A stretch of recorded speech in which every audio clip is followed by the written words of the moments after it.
building wealth is not the same as making money. You go to work, you make money. You flip a house, you make money, but again, you buy and hold long enough, that equity will come, and not to put yourself in a position where you have to sell in order for the deal to work.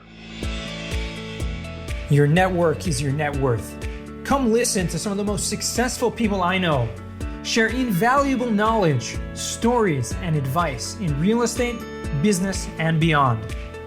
This is Weiss Advice. Whether you want to take your business or personal life to the next level, look no further. Welcome back to another episode of Weiss Advice. I am your host, as always, Yona Weiss, and I am pleased to be here today with another incredible guest. Excited to have Gabriel Hamel on the show. Welcome. How are you? How you doing? Good, Yona. Thanks for having me. Look forward to it. It's my pleasure. I've been following you for quite a while, and obviously we've done some business together, and it's just awesome to hear the story of another very successful real estate investor. You've been doing it for a long time, so I just love our listeners to give a little background for those of them who don't know who you are already. Yeah, I'll try to condense it down because it goes kind of far back. I mean, I was the kid in high school that really wasn't sure why I was going to school. I think it was the social aspect, and then the high school wrestling what really kept me in school. But I often thought in class, I was like the daydreamer and the guy that was like, how does this relate to real life? And I just didn't connect the dots, but I stayed in school. Like I said, wrestling was a big part of that. And then I joined the military while I was in high school. I joined the Army National Guard my senior year, which was 99. I was 17, so I actually had to get my parents to sign off on it. For a couple of hippie parents, that was kind of not a norm. I'm not sure how I convinced them to do that. Graduated high school in 2000. So I was doing the 1 week in a month, 2 weeks in the summer, just like the commercial, Army National Guard infantry unit. The way it was presented to me was like, hey, go play in the woods 1 week in a month. And I thought, hey, no big deal. And then that was 99, 2000. And, I graduated high school, took a bunch of odd and end jobs. And around 2002, I read Rich Dad, Poor Dad. And that was the book that really kind of opened my eyes and really answered all these questions that I didn't even know I had. I was like, this makes sense to me. This is what I'm going to do.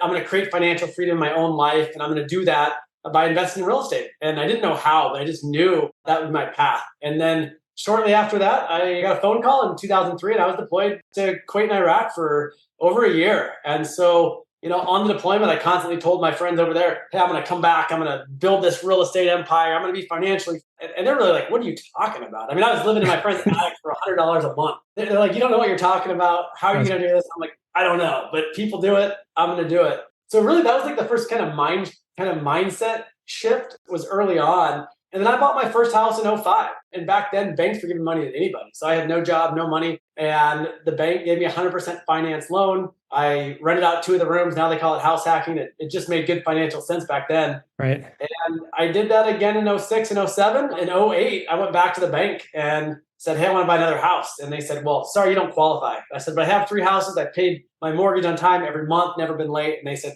we don't care. Guidelines have changed. You actually need an income, a down payment, a job of some sort, none of which I had. And that's where it really forced me to get creative because I didn't have a backup plan. And so 2009, that kind of condense it down. 2009, I did my first seller finance deal and replaced a minimum wage job. I wasn't making a lot, so it seemed like a very obtainable goal to replace a low-paying job. And so everything I bought 2009 through 13 was all no money down seller finance deals. And that was really the beginning of my path and kind of my journey to financial freedom. Wow. And so it sounds like you were doing a lot of these kind of things that are become more popular nowadays, but you're doing it kind of before it was popular. And I'm kind of surprised that you went, during that downturn of 2008, 2009, obviously you had the banks coming to you and telling you need to have the loan qualifications changed, but a lot of people lost a lot during that time. Did you experience any of that downturn? I didn't. So the house I bought in 2005, 2006, 2007, I bought well. And I wasn't the guy. You always hear these stories of people that overbought, and so over leveraged.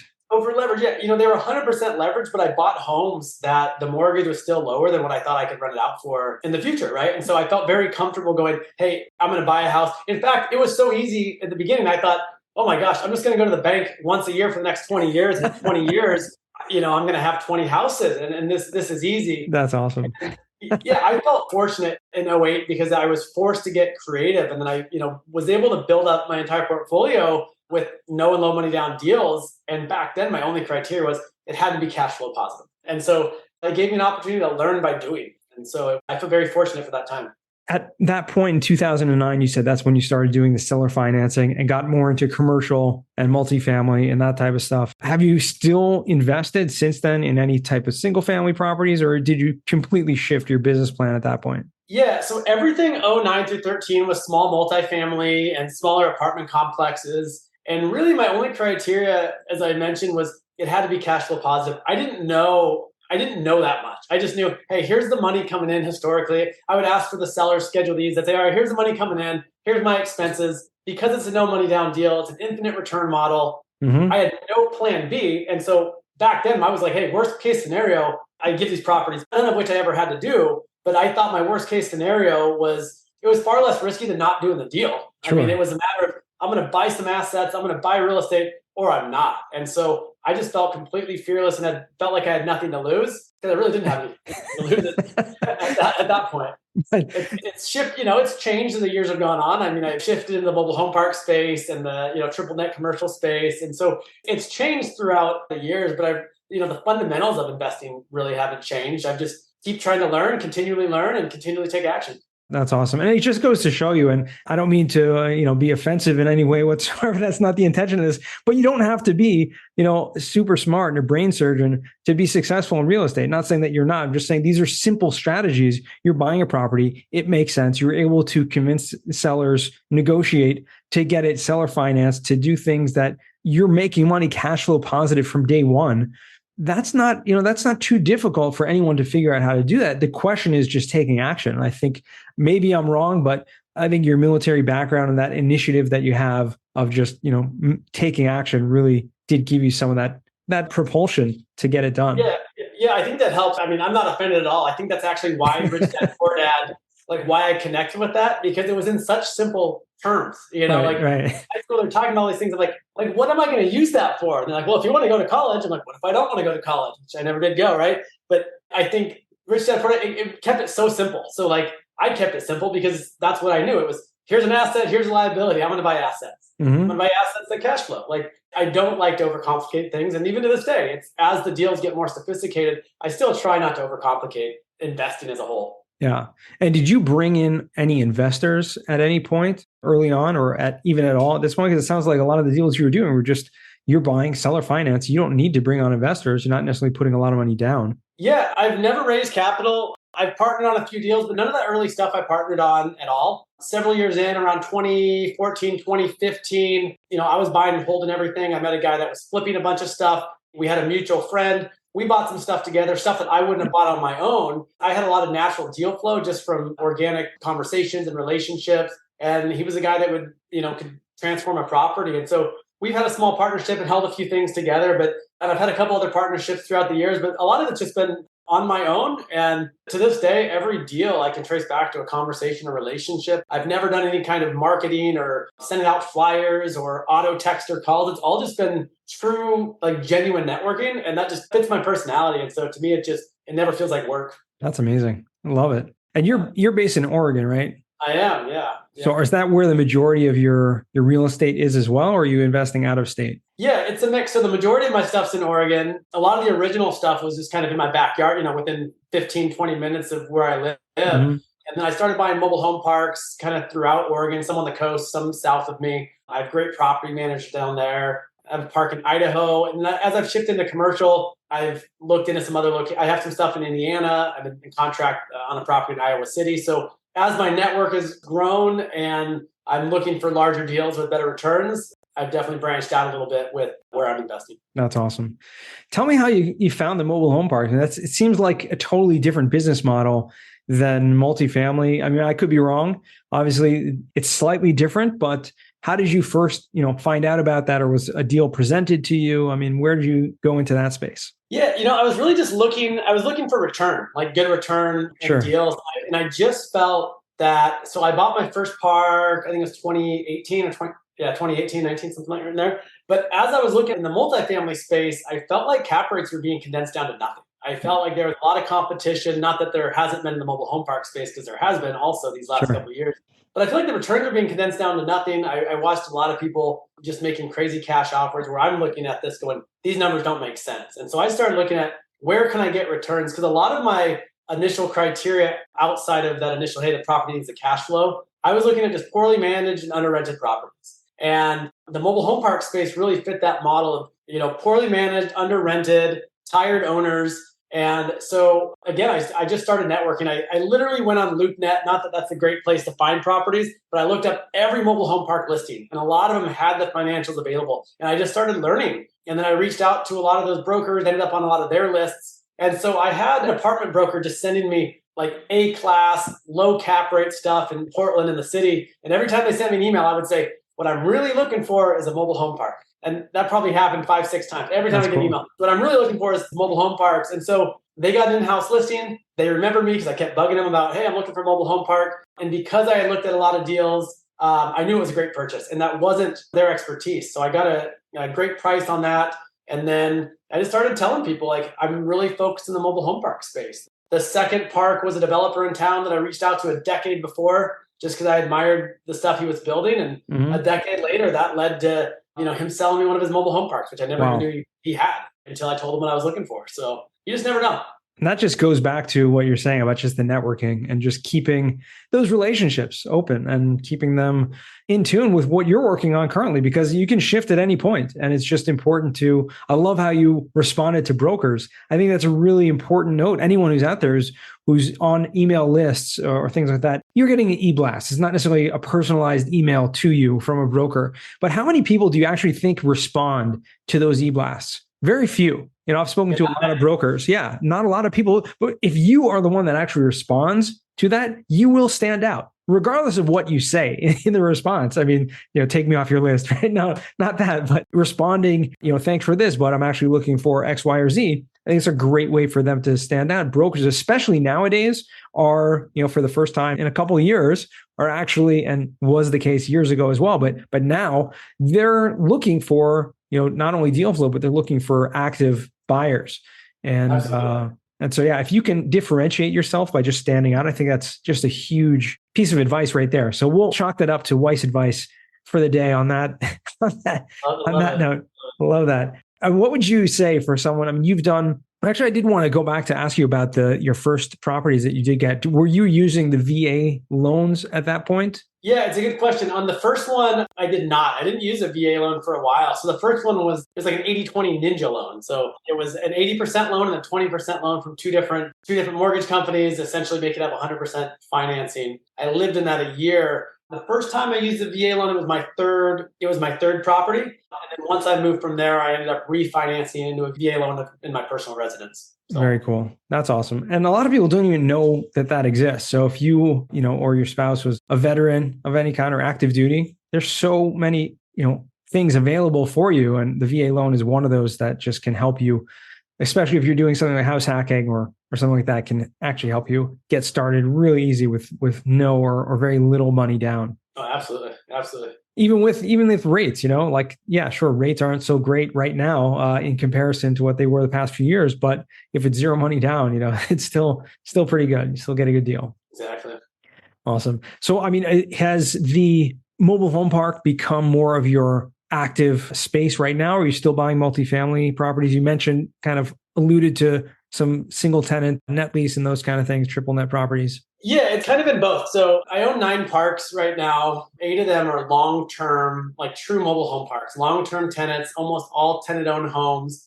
And again, a lot of these were poorly managed, under-rented. They weren't billing back utilities. So I've been able to increase cash flow that way. And that's one thing I like about the mobile home park space too, is a lot of these are under-rented, right? And so a small rent bump or billing back utilities costs me nothing as an owner. And it can be a very low impact on the tenants, especially if they're way below market rent. But you can increase the NOI of the property significantly, right? So, that first park, we did a small rent bump. 6 months later, my property manager sent out a notice for utility bill back, increases the NOI $30,000. I bought that for 1.3. 2 years later, it appraised out at 2.775. And that was really kind of my proof of concept of like, this feels easy, And so I don't have to wait for tenants to move out to do any kind of renovations. It's just small rent bumps. And I put money back into the properties to clean them up and keep them nice for the tenants. But small rent bumps and utility bill backs are one of the biggest value adds that I think for a mobile home park without having to do expensive infill or anything like that. 100%. And are you still able to do some seller financing nowadays? Or is that model still holding you to this day? Or was that something that was more of an No, anomaly? it's a mix. So I've never really traditionally financed anything other than those first 3 deals, if you can consider those traditional, back Right. when anyone could get a loan. So it's all been seller financing and then private money and some hard money. And so I have a great relationship with a hard money lender. And so if I can get a property to pencil with hard money, I like getting in with hard money and then refinancing into long-term debt. And then same with private money. In 2014, when I refinanced all those initial seller finance deals into long-term debt, a story I like to share, because the relationship didn't end just because we were done doing deals or I paid her off. Right. One of the women that had carried finance on several of the small multifamily homes, I refied in 2014, and she said, "What am I going to do with all this cash?" And I said, "I don't know. You could lend it back to me." And I had never borrowed private money, and she had never lent private money. But we had 6 years of trust, like 6 years of me making my mortgage payment on time. And back then, for several years, I used to actually hand deliver my check to her at her business, because I wanted that FaceTime and build that relationship. So she became my first private money lender, because all of a sudden she had cash. The only person, she didn't trust the stock market, understandably, and the only person that she knew that was good for the money was me, because we had 6 years of trust. And so That's she so became my cool. first private money lender. And I thank her all the time, because it's even to this day, it's like, hey, she was my first seller finance deal, my first private money lender, and that allowed me to just keep putting deals together. And it's a win-win. I mean, it's good for her, it's good for me, it's good for everyone involved. That's so cool. Such an awesome story. And you're absolutely right. When you have that relationship, making sure to just bridge that relationship as much as possible. Someone like that, yeah, you could have just had an ACH or have something going directly into your bank account, but you wouldn't have built that relationship that you did over time by hand delivering that. And obviously, if someone's local, it's so much easier. That another advantage to doing deals in your local market is that you have people in your neighborhood or in your city that you can connect with.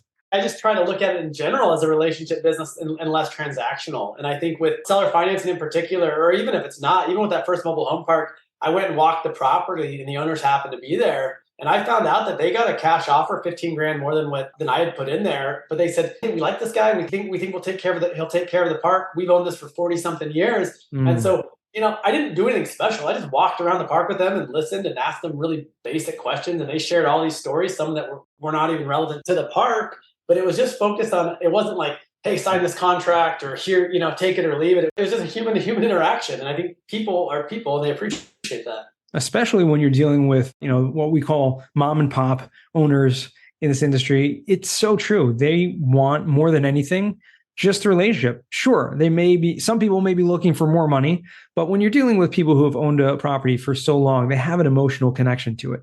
It's much different than a lot of institutions or, companies where it's really just transactional from beginning to end. There's not a lot of connection necessarily to the tenants, not a lot of connection to the park. But when you're dealing with these mom and pop owners who have owned it for, it's been in the family for a long time, they want to make sure and ensure that the park is going to be in good hands going forward. They don't want to feel like they made a mistake in selling it off just for the money. Yep. No, 100%. That's so powerful. Such a great story. I mean, are you still doing it? Do you have you built a team in your investment company, or are you still pretty much, hands-on day to day? Yeah, I don't do a lot of day to day. I really rely heavily on third-party property management. And Sure. So I don't own a property management company. I don't want to own a property management company, but I have great property managers, and they run those properties like they're theirs. They care about them. They're way better at it than I am. I learned really early on that I don't want to be in property management. I love putting deals together. I love building relationship.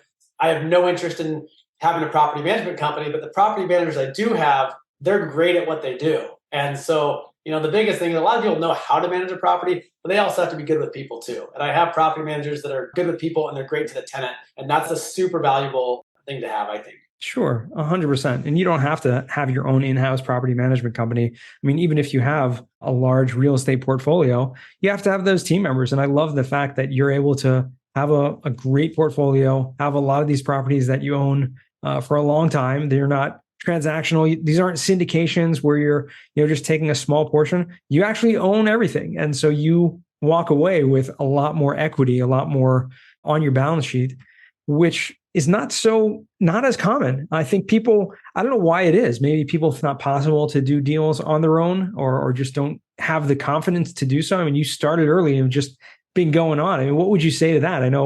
I'm sure you network with a lot of people. I know you're in the Bigger Pockets community, and that, do you see that kind of disconnect between a lot of people thinking they need to do bigger deals and they can only do it with other people's money? Yeah, I see that a lot. I've had a lot of conversations around that because I think a lot of people, they think the next step is syndication or raising capital. I don't believe there's always a right or wrong, right? I mean, I've watched, there are successful flippers, there are successful wholesalers, and there's a lot. I mean, I have friends that are very successful syndicators. It's just not a model that I wanted. I don't want to be responsible for a bunch of people's money, and I don't want the responsibility of always having to raise, buy, raise, buy, raise, buy. I feel like for me, it's kind of more of a natural flow, and I like that. And I like owning 100% of the deal. Or if I'm going to do a partnership, it might be 50-50, but there's no complicated model of 70-30 split and having to go raise from 50 to 100 people. Right. Like that, I don't think it's wrong. It's just not what I wanted to do. And then because I've been buying and holding, I never buy anything with the intention to sell it. But now all these years have gone by and I'm really looking at, okay, what's my equity position? So now I can sell some of those properties, or even those first 4 mobile home parks. There was a lot of equity traded. I refied those when interest rates were super low, pulled out a bunch of cash. Now I have a bunch of tax-free cash to go deploy into larger deals. And so I really believe in the compounding effect of, at the end of the day, if you can just buy and hold real estate, you're going to build some significant wealth. And if it cash flows, you can hold it long enough to then someday say, okay, wow, what's my return on equity? And yes, it's been cash flowing, but can I take this equity and put it into a larger deal that's actually going to spit off more cash flow than this property the last decade, and just kind of keep recycling that money? And that's really what real estate's about. It's a long-term game. Absolutely. So, I mean, that's something that we all can learn from. People are short-sighted oftentimes and thinking about how can I accelerate the process of growing real estate? When in fact, if you were to take a much more organic approach of real estate investing, which is buying properties or finding creative ways to finance them, you may be able to have that equity build up over time, and the properties will appreciate if you buy in the right markets, you buy at the right times. Obviously, not every time is the right time to buy, but I think you're a great example of someone who went through the great financial crisis, as people call it, with not really being unscathed, because you weren't necessarily over leveraged. You weren't hitting things at the time. And I think similarly now, like people are struggling right now, a lot of people, because they took on, high debt or bridge debt and things like that, where because they needed certain returns to get to their investors. Whereas if you're just buying property because it makes sense from day one and cash flows from day one, you don't have to worry about that. Yeah, it goes back to just keeping it simple. And then I think the other part that I learned early on that I really try to share with people or is making money and building wealth are two different things. And it's, even a lot of people in the real estate business, if they're flipping a property, they're going money to asset back to money. And now they have a money problem, right? They're either going to have to pay taxes on that, or they have to go deploy that into something. And so I was really focused on, yes, cash flow, but it's also just buying assets. I never banked on the appreciation. Now, all these years later, yes, a lot of wealth has been built through appreciation and that long-term equity, but it was really understanding the most simplest way of building wealth is not the same as making money. You go to work, you make money. You flip a house, you make money, but again, you buy and hold long enough, that equity will come, and not to put yourself in a position where you have to sell in order for the deal to work. That's absolutely an excellent point. And people have different business models, but I think the point you're making is buying real estate like the old, the monopoly way, right? Yeah. Buying real estate because it's a good investment, and over time it will go up in value and will cash flow, hopefully. Not having the transactional, in the end of the day, if you're just transacting all the time, it's more of a job than anything else. Yeah. And I'm not saying, like I said, I think there's a lot of ways to do it. Early on, I had no cash reserves at all, and I owned significant assets, and I had no money in the bank. But it was just the extreme of asset. I mean, I literally didn't buy anything. I remember my wife was like, you can buy $100 rain jacket. You live in Oregon. That's a liability. Our dishes were literally that we found on a box on the side of the road back then, because it was, and some of that was just that frugality mindset. But early on, it was so focused on just buy assets. And, it's easy to want to just make money, but that's not going to build wealth over a long period of time. And I'm sure you're thanking your younger self right now for doing it that way. Absolutely. And it still can be done, right, folks? Nowadays, it's never too late. The same strategies have worked for a long time and will continue to work. You just got to figure out what works for you best. Gabriel, I can't believe the time has flown by, but I want to jump to what we call the final four. These are 4 questions I ask all my guests. What's the worst job that you ever had? Gosh, the worst job I ever had. Right before I did that first seller finance deal, I had a job in a high school special education class. My heart goes out to those kids. My older brother went through that program, but it was literally 3 months into that job, cleaning shit out of a stall that a kid threw everywhere because he thought it was funny. That was probably the worst. I mean, I'm literally cleaning it up, but I'm also reflecting on my goals. And that moment was when I was like, I need to replace this income as soon as possible. So even though it was literally a shitty job, pun intended, it led to me turning it up to go buy some seller finance real estate. That's amazing. And literally, I mean, that was it. Like from that to buying your first property. Well, I had the 3, but I'm doing this and I'm going, what am I going to do? If I keep doing this, I'm going to end up at this job for forever. Like, what's my goal? My goal is to be financially free through real estate. I need to focus. And the amazing thing is, I mean, I asked this question, but it sounds like you didn't really have very many jobs. I mean, you went from high school with, a few jobs after that into the Army and then doing real estate throughout. Yeah, I learned real quick. I didn't want to work for anyone else. I mean, it's, I had a paper out from 12 to 16 and I had, right. I had that work ethic, but I knew early on, I was like, I don't want a boss. I don't want someone telling me what to do. I want to own my time more than anything. Yeah. And especially once you read Rich Dad Poor Dad, as you did at a young age, it's pretty clear. Yep.